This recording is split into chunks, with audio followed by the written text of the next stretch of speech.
Hello everyone, welcome to our 5-week first draft lesson number 6. Today we're going to be talking about conflict and our inciting incident. There are several different types of conflicts: man versus self, man versus man, society, nature, the paranormal, and the universe. Let's break them down and look at each one. Man versus self, this is the inner conflict. The protagonist is in constant conflict with him or herself. Could be a very strict religious or moral upbringing. They feel guilty, moral conflicts, desires versus what they should do, major decisions. Perhaps your character is unsure about what to do next.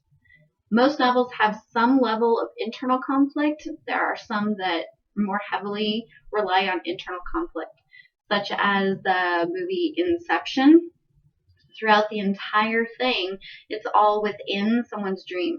And Dom is looking at what he needs to accomplish, and he needs to hack into this other person's memories and dreams. However, he's really battling with himself and the death of his wife and feeling like he's responsible for that in some way.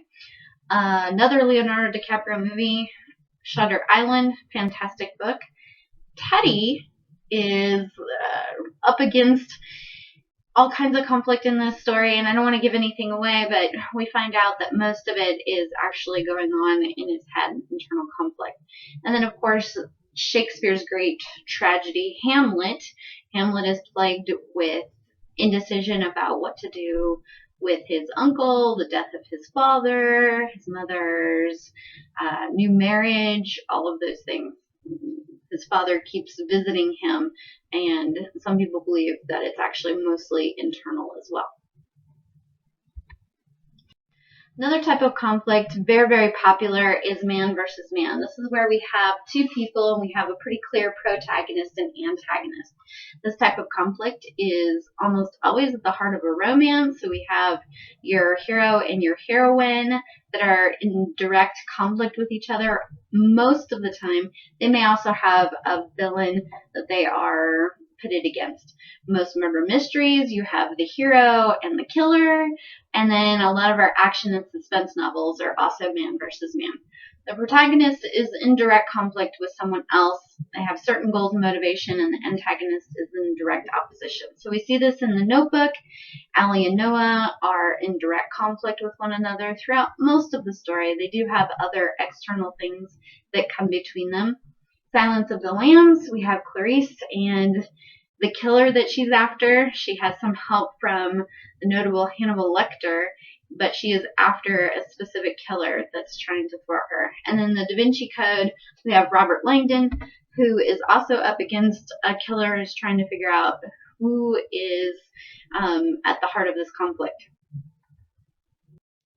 Man versus society, so this is a little more intense. We have your protagonist, and he is in direct conflict with a larger group or organization.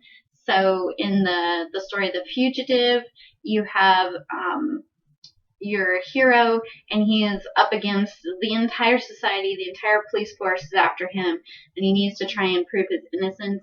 We again see this in the Da Vinci Code. Robert Langdon is not only up against a specific killer, but that killer is kind of representative of a bigger group that is trying to hide some pretty deep, dark secrets. The Matrix, Neo is up against an entire computer society that has taken over the world. And in Gladiator, even though Maximus is up against a specific killer, he's also kind of on the run like the Fugitive, and the entire Roman Empire is basically against him. Then we have man versus nature. The protagonist is fighting against none other people but some sort of natural event. It could be a virus, it could be storms, some sort of beast or survival. So we definitely see this in Jurassic Park. Dr. Grant and the whole crew are on the run from various different dinosaurs that are on the loose. We see this in the movie The Day After Tomorrow, where we have Sam and his father that are right in the middle of global warming storm that's gotten out of control. And then we see this in Castaway, where he is thrown on an island and he has to survive against the elements. Man versus the paranormal. This is where the protagonist is in conflict with something otherworldly. For instance, in The Shining, we have Jack, who is pitted against ghosts, or it could be also internal conflict because maybe the ghosts aren't real. Maybe they are in fact just inside his head. It's kind of hard to tell because his son also sees the ghosts, and so we get this sort of fun suspense / ghost story. We see this in the young adult Mortal Instruments series, where Clary is pitted against various demons and creatures that she has to fight against. And then, of course, the exorcist, Reagan, is taken over by the devil demonic forces. Man versus the Universe is a little more complex. It borders on that internal conflict. The protagonist is upset with the higher power or the universe at large. Perhaps he's upset with God for the death of his daughter, wants revenge. He may also be in direct conflict with those in the higher power situation. So Clash of the Titans, Perseus is actually directly fighting the gods. In Groundhog Day, this is kind of interesting because Phil, our protagonist, has to relive the same day over and over again until some higher force feels like he's learned his lesson and releases him. And then in Twister, we see Joe, who is going after these twisters because she's actually trying to battle some demons with the death of her father, who was taken by a twister. So both protagonist is fighting against nature, but also I think more fighting against that God force and why was her dad taken. Conflict. You have several different types of conflicts in your story. You should have more than just one. You should have internal, perhaps man versus man or man versus nature, a little bit of all three. However, one of those conflicts is going to carry the main conflict of your story. And since we're looking at the main plot of your story in this class, we're going to kind of narrow it down to one specific conflict. Some things that you need to consider when you think about which conflict is going to carry your story is, what do you want to emphasize? Is it going to be powerful enough to sustain the entire story? And of course, does this conflict highlight your protagonist transformation that you outlined in the character arcs? So both your plot, your conflict, and the transformation in your character arc should all intertwine. And you also need to think about what skills is protagonist going to need to develop or overcome this conflict. And are they going to have extra resources, friends, or other aid to overcome that conflict? It's time to do some brainstorming. I want you to think about and develop that conflict a little bit. You should have your central type, but you need multiple ways to enhance and develop the conflict throughout your story. So we're going to take a look at mainly one question and brainstorm some potential conflict situations and how we're going to introduce that. So 3-minute time session. I want you to list as many ways as you can think to introduce that central conflict. A lot of times people always go with the most obvious.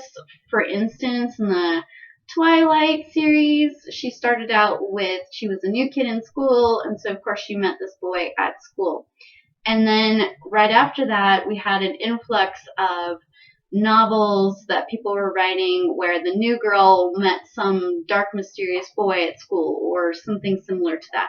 So I want you guys to think about your conflict and don't just go with the obvious. I want you to come up with as many different situations that could introduce that conflict. So maybe if your heroine is meeting the hero for the first time and he happens to be a firefighter, the most obvious one would be that she would meet him in the middle of some fire. But I want you to brainstorm some other ways that they might potentially meet that would be unique and interesting.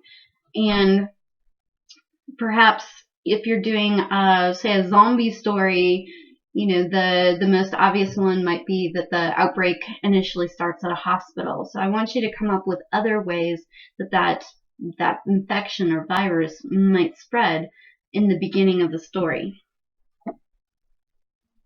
Okay, hopefully you've done your brainstorm.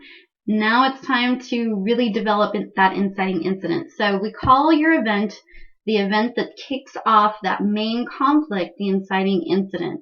And we're going to actually write that scene today. So yesterday you wrote about the introduction of your protagonist. And please, please, please, don't worry if it's not perfect. We are writing the first draft, so nothing needs to be perfect at this stage. Today we're going to write the introduction of your central conflict. So you're going to sit down and actually write the inciting incident scene. Good luck, you can do it.